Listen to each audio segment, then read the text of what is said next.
സഞ്ചാരികൾക്ക് ആശ്വാസമായി കോഴിക്കോട് ഫറൂഖിൽ പൊതുമരാമത്ത് വകുപ്പ് നിർമ്മിച്ച റെസ്റ്റ് ഹൗസ് 70 വർഷത്തോളം പഴക്കമുണ്ടായിരുന്ന പഴയ കെട്ടിടം പൂർണ്ണമായും പൊളിച്ചു മാറ്റി ആധുനിക രീതിയിൽ പുനർനിർമ്മിച്ചതാണ് ഈ വിശ്രമ കേന്ദ്രം.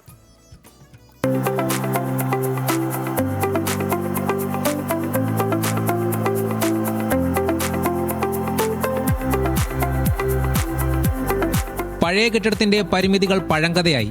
ഇന്ന് ഫറൂഖ് റെസ്റ്റ് ഹൗസ് സഞ്ചാരികളുടെ പ്രധാന ആശ്രയമാണ്. ബേപ്പൂരിലെത്തുന്ന വിനോദസഞ്ചാരികളെയും കോഴിക്കോട് ഭാഗത്തേക്ക് വരുന്നവരെയും ലക്ഷ്യമിട്ടാണ് വിശ്രമകേന്ദ്രം പുനർനിർമ്മിച്ചത്. വിശാലമായ മുറികൾ, എയർ കണ്ടീഷൻ സംവിധാനം, അത്യാധുനികമായ കോൺഫറൻസ് ഹാൾ, ഡൈനിങ് ഏരിയ തുടങ്ങിയ സൗകര്യങ്ങളെല്ലാം ഉണ്ട്.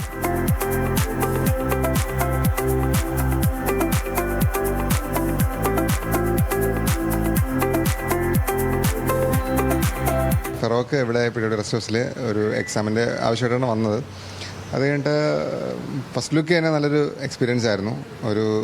നല്ലൊരു ഫോമൽ ഔട്ട്ലുക്ക് തന്നെ ഉണ്ടായിരുന്നു. പിന്നെ റൂമിൻ്റെ നോക്കുകയാണെങ്കിലും നല്ല കംഫർട്ടൊക്കെ ആയിരുന്നു. നല്ല നീറ്റ് ആൻഡ് വെല്ലായിട്ട് മെയിൻറ്റെയിൻ ചെയ്തിട്ടുണ്ട്.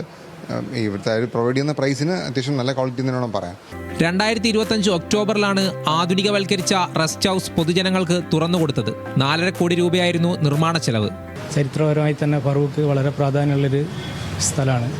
അപ്പം ഈ ടൂറിസ്റ്റുകൾക്കൊക്കെ ഭയങ്കര ഒരു ഹെൽപ്പിംഗ് ആണ് മിതമായ നിരക്കിൽ ഇത്തരം റൂം കിട്ടാനുള്ളത്. ഇവിടെ അടുത്ത് തന്നെ ചാലിയം, അതുപോലെ തന്നെ കടലുണ്ടി, കോഴിക്കോട് ടൗണ്, ബേപ്പൂർ പോർട്ട്, അങ്ങനെ എല്ലാത്തിനും അടുത്തേക്ക് കുറഞ്ഞ ദൂരമേ ഉള്ളൂ ഇവിടുന്ന്. അപ്പം ടൂറിസ്റ്റുകൾ കൂടുതലായിട്ട് ഇപ്പോൾ വരുന്നുണ്ട്. സൗകര്യങ്ങൾ വർദ്ധിച്ചതോടെ ഇവിടെ താമസിക്കാനെത്തുന്നവരുടെ തിരക്കും വർദ്ധിച്ചിട്ടുണ്ട്. ഓൺലൈൻ മുഖേനയാണ് ബുക്കിംഗ് നടത്തേണ്ടത്.